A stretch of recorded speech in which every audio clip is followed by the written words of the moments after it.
Hi, welcome to Forge and Anvil. I'm Alan Rogers. Our show today is about tool making, and we'll be visiting some professional tool makers, people that do it all the time. George Wade at Wade Tools in Elberton, Georgia, makes chisels and drills for the granite industry there in Elberton, and we'll be checking out his shop. We're also going to be going to Stan Strickland's shop in Jefferson, Georgia, Strickland Forge, where we'll be looking at more advanced tools. If you carry this on another notch and start getting into real production, you need to see what Stan's got to show you. We're here in Mockingbird Forge in Farmington, Georgia. This old railroad depot was taken over about 8 years ago by Jeff and Brooke Moore and turned into a showcase for some very beautiful ironwork.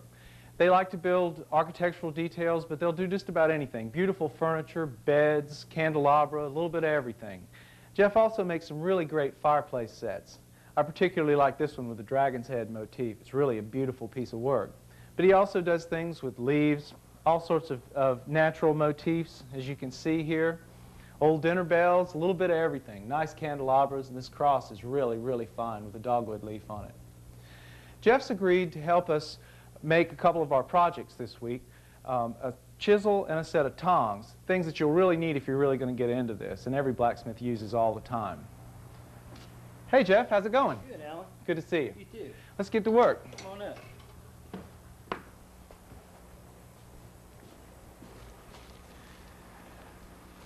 Well, Jeff, anybody who's just starting out in blacksmithing is probably not going to want to invest in all this high-tech equipment.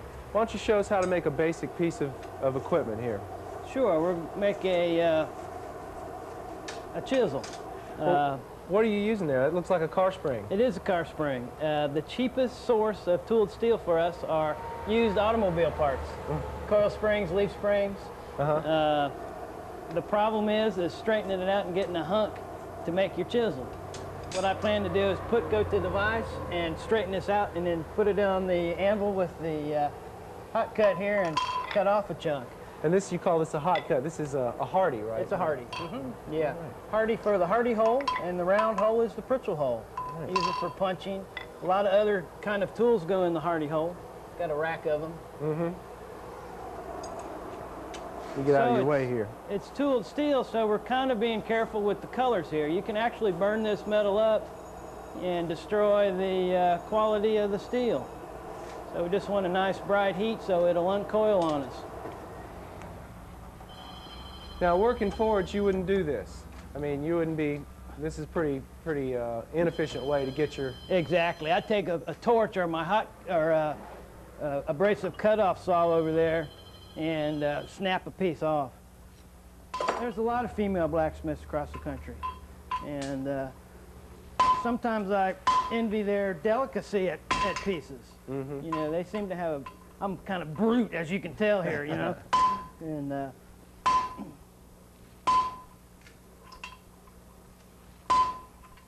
one safety thing that I always do at the cutoff hardy here is not cut it all the way through so it doesn't shoot out. You can just kind of crease it and then crack it off the rest of the way.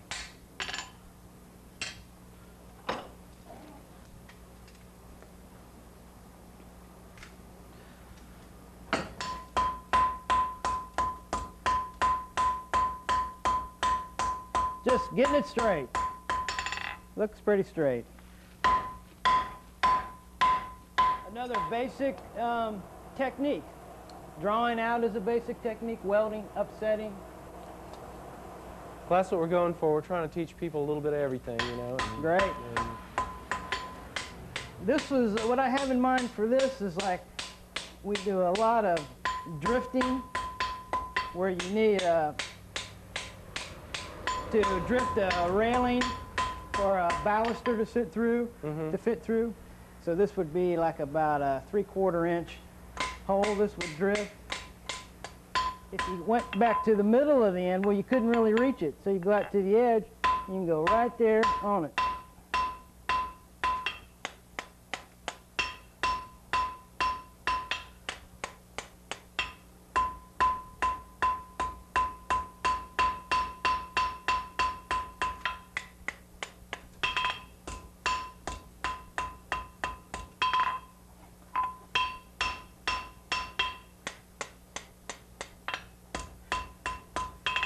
At this point, you can literally spin as much time as you want fine-tuning it. We call it fussing.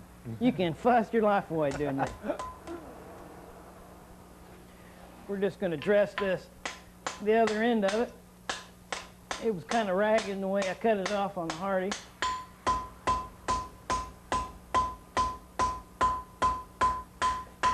Always trying to keep it straight.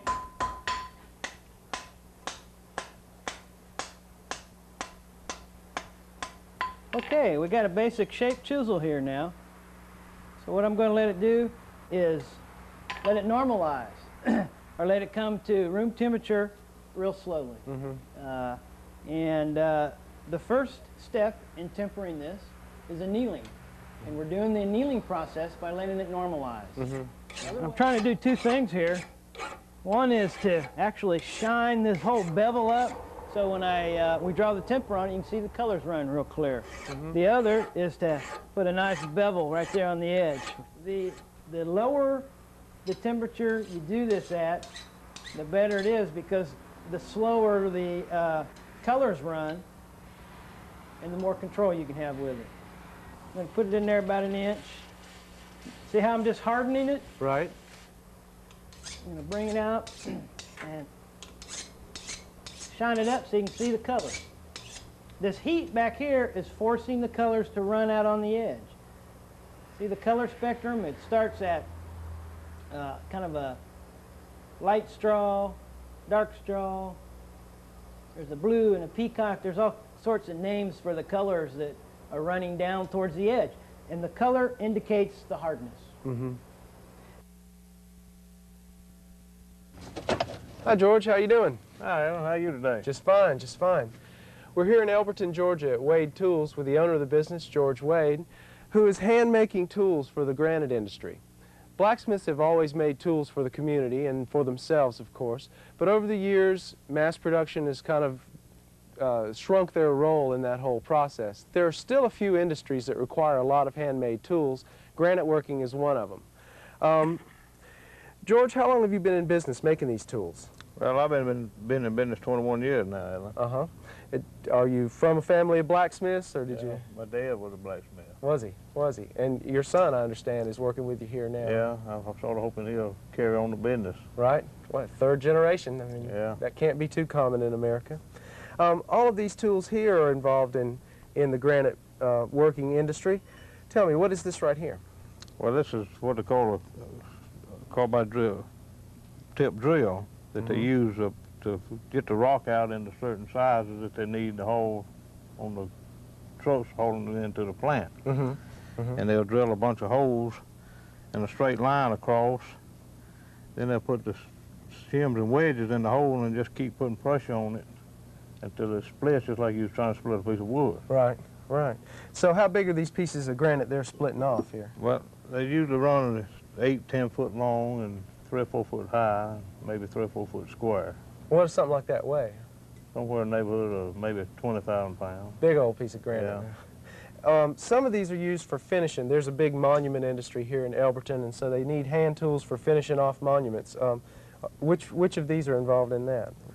Well, this particular tool right here is what we call a pitching tool or handset that they use when they mark out the rock the size that they want. They'll trim off the excess with this tool here, you know, with a hammer like this going across, and they'll chip it up, break it off to a certain spot on the rock, and then they'll take a square or either a straight edge, just going to how long they're having the chip, and then they'll work right down that straight edge with a chipper, you know, tapping it with a hammer down. Right.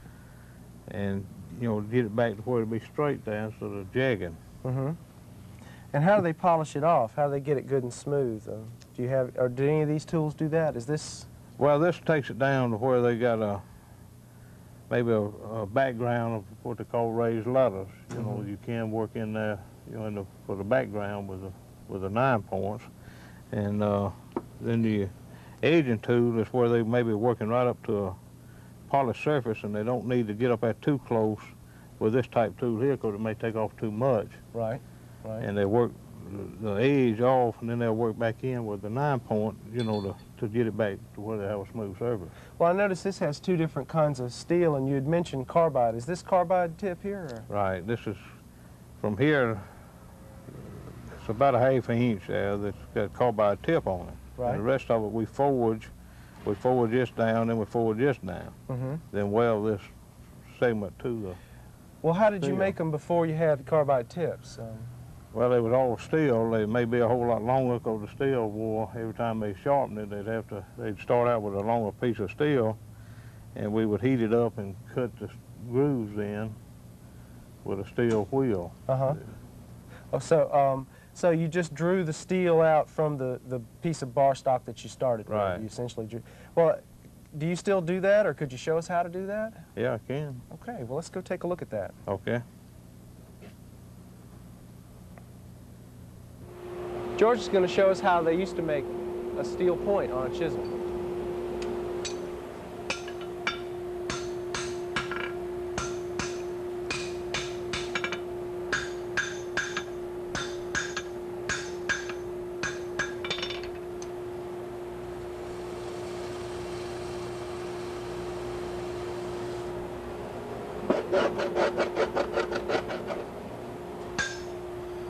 Now I had a board laying up here, but it's done got the wall. And we'll let that run up just a little bit of hold. Okay.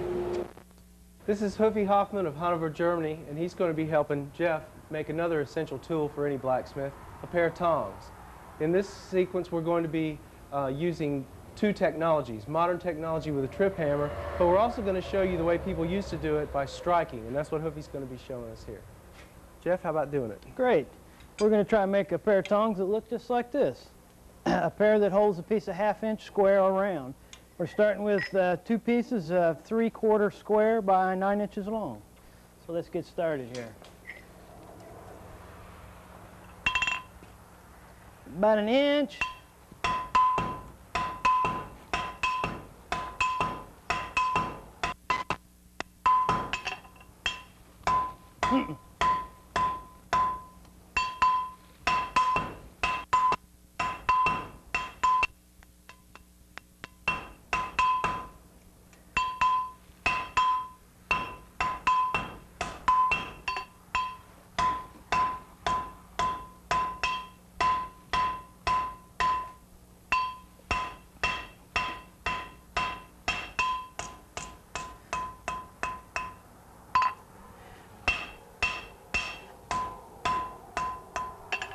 Okay, there's the first step, right over the edge of the anvil.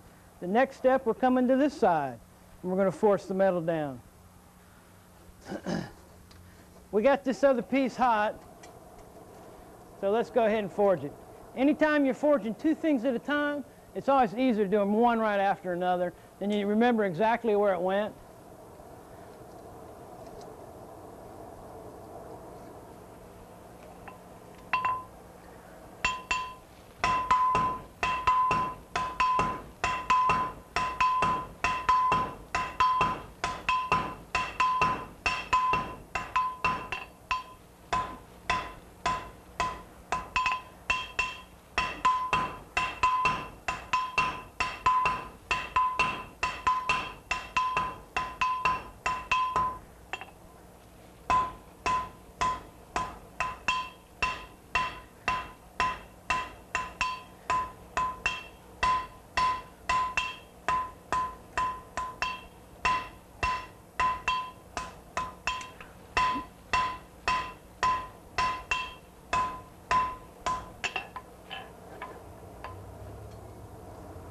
Okay, we're forming this eye.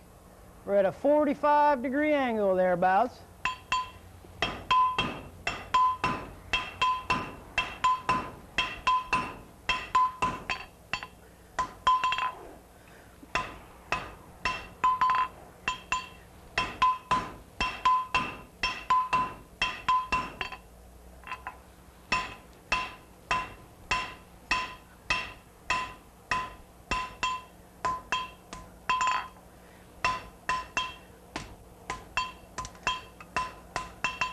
Sometimes keeping things straight are the hardest part. I always like to get it back straight, so before I go back in the fire, So when it comes out, it's all ready to go. I'm concentrating on thickness there. I want it nice and thick, or your tongues will bust off. That's where a lot of stress happens, right in there.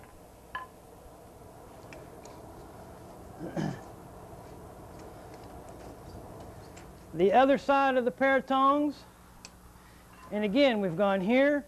Now we're going, turning it to the left, coming up at a 45.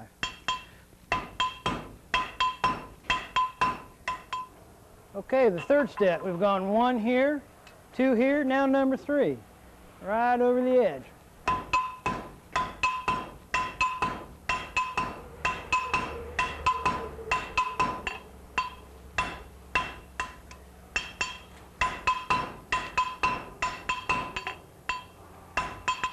Got carried away there a little bit, Hoofy.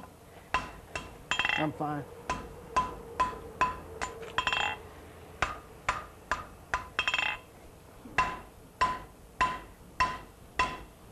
It's a concern to keep this eye consistent, meaning the same thickness here as back here. So we're going to have to thin that down and make it the same distance all the way across the eye. So here's our pair of tongs going together here. That's what they're going to look like. Now we're going to draw this out for the handle. We'll come back and clean these eyes up. Right now we're just trying to move this steel back away so we can get back in there and clean it up. We're going to go ahead and draw the handle out on this set. Hoofy likes the big hammer.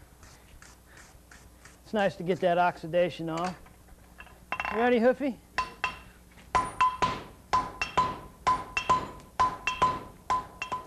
We're going to come back, clean this eye up, and try to keep them as consistent as possible.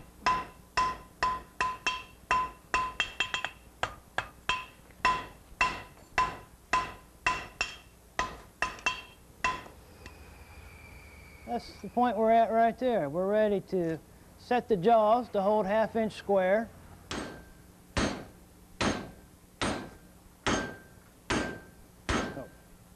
Thank you, sir. Now what we're going to do is let these cool, drill them, set the rivet, put a piece of 1/2 inch steel in the jaws, and then shape the jaws around that piece of 1/2 inch square so we know they're going to fit well. I'm pretty happy with the joint, so I'm going to go ahead and center punch these, get ready to drill them.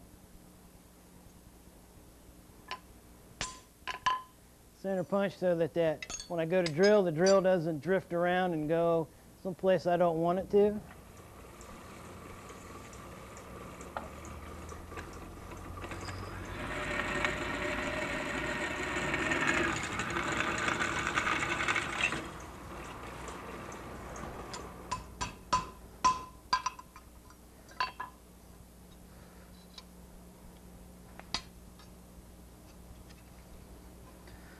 Okay, got the rivet through there.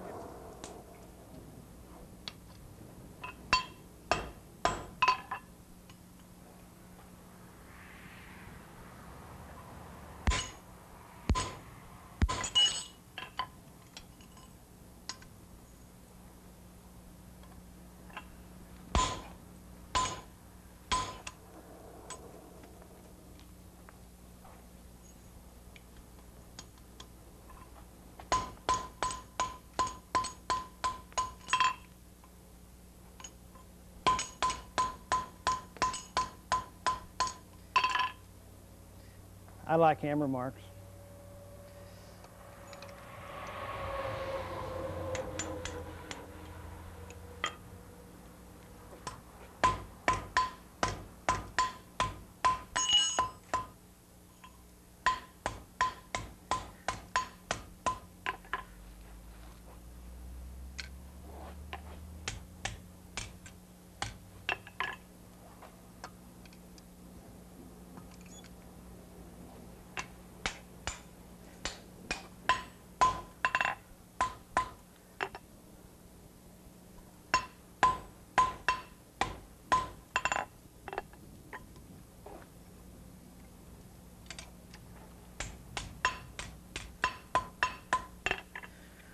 You can feel a little wiggle in there. Just tighten that rivet up a bit.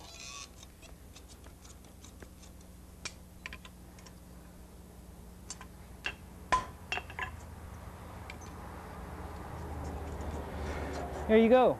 Pair of 1/2-inch tongs. Stan Strickland, how you doing? Hi, Alan. Good to see you. Good to see you.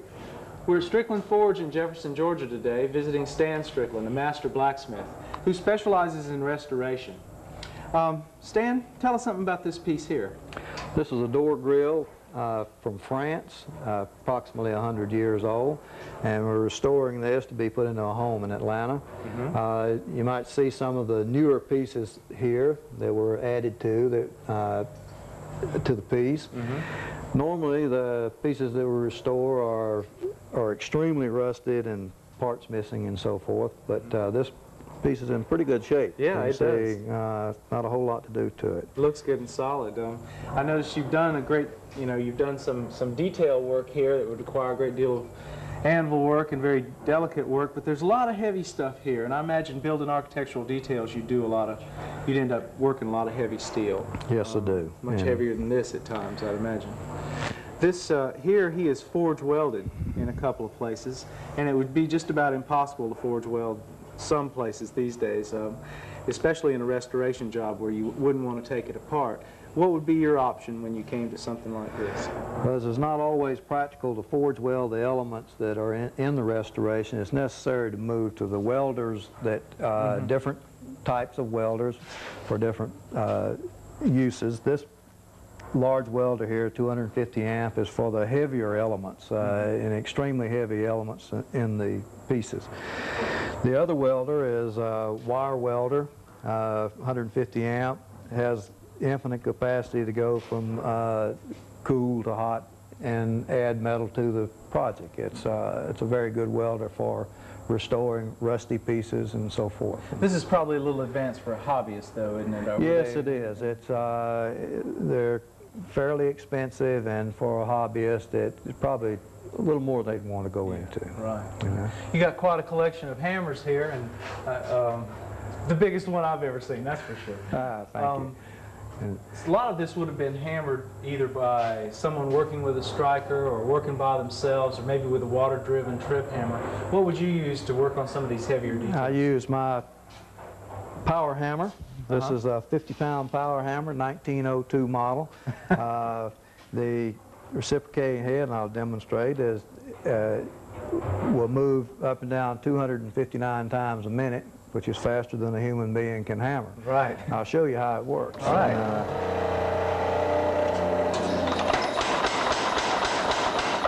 Oh, yeah. This hammer is indispensable in drawing out heavy elements. I may do in 10 minutes on this hammer. It would take an hour to do by hand. And it's a necessary item. Is there any other tool that you find would be necessary for doing intermediate to advanced work? The next item is the drill press. And this particular piece, there's not a weld on it. All attachments are screws and rivets and so forth. And normally we get into drilling holes, need the accuracy, and two, we may wind up drilling 100 to 200 holes in a restoration. So the drill press is very important as a tool necessary to do the heavier work. Well, that is some drill press, and this is really some shop. You have some beautiful tools and a really nice shop. Well, thanks for showing us your shop, Stan. Thanks for coming by, Alan. Glad to do it.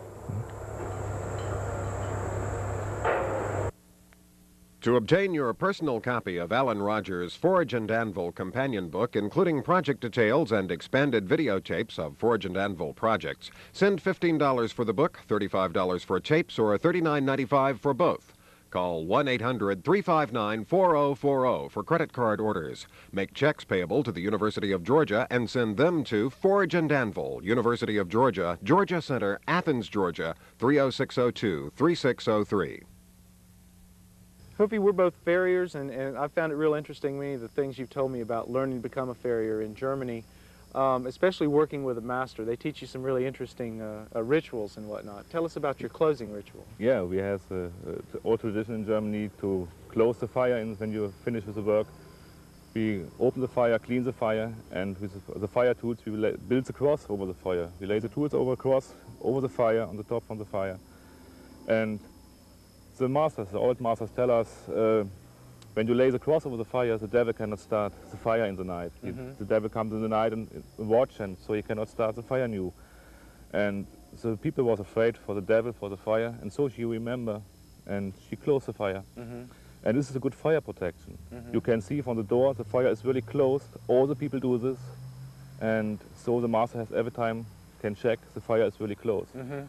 And I think it's a good part for the United States. I see many forges with wood around, the wall is wood. And so I think it's a good tradition for the United States too, to protect really the fire and hold the devil from the outside from the forge. Keep the devil out. Yeah, No, we got plenty of need for that. That's a great way to end a day working in the forge and a great way to end our program this week. Join us next week on Forge and Anvil.